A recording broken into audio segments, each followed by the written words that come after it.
ناظرین، جماعت اسلامی کا اورنگی ٹاؤن میں پاور شو۔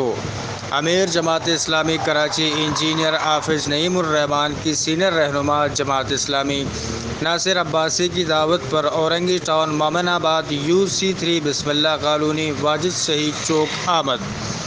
حافظ نعیم الرحمان کی جانب سے جلسے سے خطاب اور الیکشن آفس کا افتتاح کیا گیا۔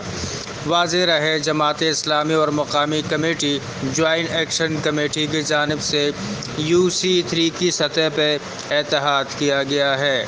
عوام کی جانب سے بھرپور تعداد میں شرکت۔ جماعت اسلامی نے ماضی میں بھی شہر قائد میں بہترین کارکردگی سر انجام دی اور مستقبل میں بھی دیتی رہے گی۔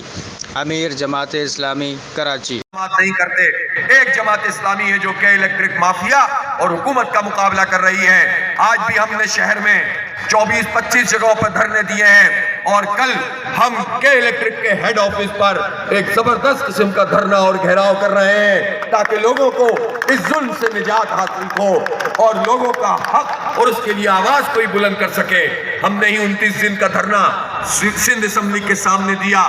برسات میں، آندھی میں، طوفان میں، بارش میں سب استقامت کے ساتھ لوگ ڈٹے رہے تو شہر کے بہت سے مطالبات ہم نے منوائے تھے۔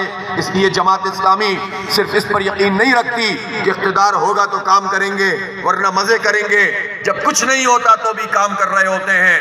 نادرا کے مجھے آپ لوگوں کو اچھی طرح پتا ہے، نادرا کے دفاتر میں لوگوں کی تذلیل ہوتی تھی۔ تم پختون ہو، تم بہاری ہو، تم بنگالی ہو، تم برمی ہو، اور لوگوں کے لیے دروازے بند کر دیے جاتے تھے۔ یہ 1,00,000-2 لاکھ نہیں، 40-50 لاکھ لوگ تنگ تھے۔